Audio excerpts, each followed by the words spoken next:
آج انسان چاند پر پہنچ چکا، مریخ پر جانے کی تیاری میں ہے۔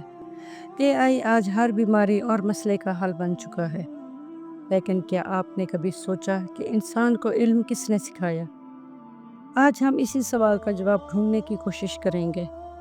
حضرت شیس علیہ السلام اللہ تعالیٰ کے برگزیدہ پیغمبروں میں سے ایک تھے۔ آپ حضرت آدم علیہ السلام کے بیٹے تھے، جنہیں اللہ تعالیٰ نے حضرت حابیل کی شہید ہونے کے بعد ایک خاص ذمہ داری عطا فرمائی۔ حضرت شیس علیہ السلام کا نام عبرانی ہے، جس کے معنی ہے عطیہ، تحفہ یا اللہ کی نعمت۔ یہ نام اس لیے رکھا گیا کیونکہ حضرت آدم علیہ السلام اور حضرت حوا کو حضرت حابیل کی شہادت کے بعد ایک نئی امید، ایک نئی روشنی کے طور پر حضرت شیس علیہ السلام عطا ہوئے۔ حضرت شیس علیہ السلام کی پیدائش اس وقت ہوئی جب حضرت آدم علیہ السلام اور حضرت حوا کو بیٹی کی جدائی کا بہت دکھ تھا۔ حضرت آدم علیہ السلام نے اللہ تعالیٰ سے دعا کی کہ وہ انہیں ایک ایسا بیٹا عطا فرمائے جو نیک ہو، صالح ہو اور دین کو آگے بڑھانے والا ہو۔ اللہ تعالیٰ نے ان کی دعا قبول فرمائی اور حضرت شیس علیہ السلام کو عطا کیا۔ ان کا چہرہ اپنے والد حضرت آدم علیہ السلام سے بہت مشابہ تھا۔ وہ بچپن ہی سے نہایت سنجیدہ، عبادت گزار اور علم دوست تھے۔ حضرت آدم علیہ السلام نے حضرت شیس علیہ السلام کو نہ صرف دنیاوی امور سکھائے بلکہ روحانیت، اللہ کی بندگی، تقوی، نبوت کے اسرار اور انسانیت کی رہنمائی کے اصول بھی سکھائے۔ آپ کو تمام آسمانی علوم، ستاروں کی چال، موسموں کی پہچان، زراعت، لکھائی، حساب اور حکمت کا علم سکھایا گیا۔ حضرت آدم علیہ السلام نے اپنی وفات سے پہلے حضرت شیس علیہ السلام کو اپنا جانشین مقرر کیا اور ان سے فرمایا، اے میرے بیٹے، میں تمہیں اللہ کا وہ دین سکھا رہا ہوں جس پر مجھے بھیجا گیا ہے۔ یہ دین ہمیشہ سچا رہے گا، تم اسے اپنی اولاد تک پہنچانا۔ جب حضرت آدم علیہ السلام کی وفات کے بعد اللہ تعالیٰ نے حضرت شیس علیہ السلام کو نبوت عطا فرمائی۔ آپ پہلے نبی تھے جنہیں صحیفے دیے گئے۔ کہا جاتا ہے کہ اللہ تعالیٰ نے آپ پر 50 صحیفے نازل فرمائے۔ ان صحیفوں میں توحید کی تعلیم، اخلاقیات، عبادات، حلال و حرام کی تمیز اور معاشرتی اصول شامل تھے۔ یہ صحیفے بعد میں آنے والے انبیاء کے لیے بھی بنیاد بنے۔ حضرت شیس علیہ السلام نے اپنی قوم کو توحید، نماز، روزہ، صدقہ، انصاف اور نیکی کی طرف بلایا۔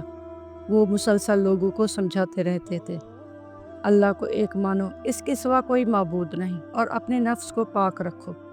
آپ نے لوگوں کو برائی، شرک اور ظلم سے دور رہنے کی تلقین کی۔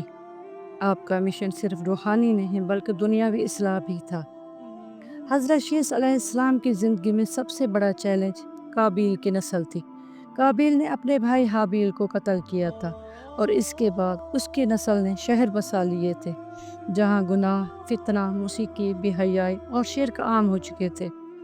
حضرت شیس علیہ السلام نے ان لوگوں کو اللہ کی طرف بلایا، لیکن ان میں سے اکثر نے انکار کیا۔ یہ وہ وقت تھا جب دو قوموں کا فرق نمایاں ہوا۔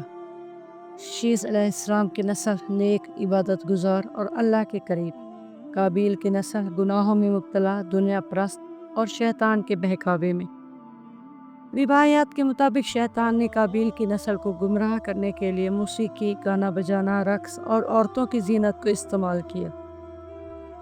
حضرت شیس علیہ السلام نے اس فتنہ کو روکنے کی بہت کوشش کی، مگر قابیل کی نسل کی عورتیں اور مرد بے حد گمراہی میں چلے گئے۔ یہاں ایک اہم واقعہ بیان کیا جاتا ہے کہ شیطان نے سب سے پہلے موسیقی کے آلات ایجاد کیے اور لوگوں کو ان سے بہلایا، جس کے بعد بے حیائی اور گناہ عام ہو گئے۔ حضرت شیس علیہ السلام نے اپنی قوم کو گمراہی سے بچانے کے لیے کچھ اقدامات کیے۔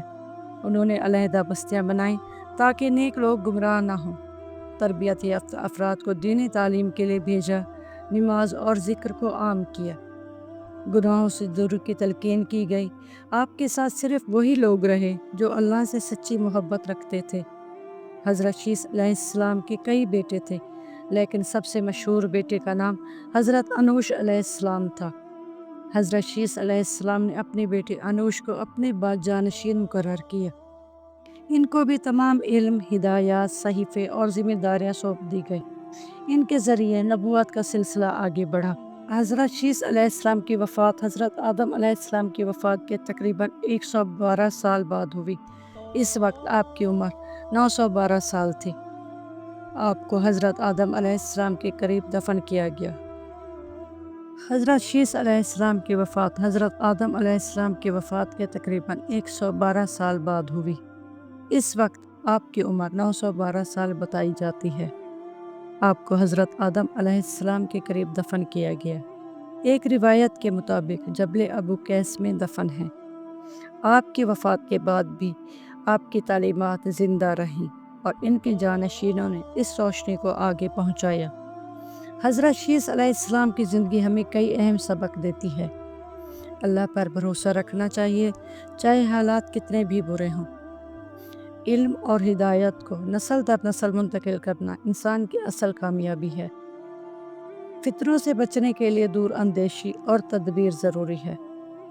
خالص نیت اور صبر انسان کو عظمت کی طرف لے جاتی ہے۔ حضرت شیس علیہ السلام کی زندگی ایک مشعل راہ ہے ہر اس انسان کے لیے جو اللہ کی رضا چاہتا ہے۔ وہ ایک نبی، معلم اور رہنما تھے۔ ان کا ذکر قرآن میں تو صراحتاً نہیں آیا، لیکن احادیث اور معتبر اسلامی کتب میں آپ کی عظمت کا بیان موجود ہے۔ آج کے دور میں جب ہر طرف فتنہ، بے حیائی اور گمراہی پھیلی ہوئی ہے، ہمیں حضرت شیس علیہ السلام کی تعلیمات کو زندہ کرنے کی ضرورت ہے۔ یہی وہ روشنی ہے جو ہمیں اندھیرے سے نکال سکتی ہے۔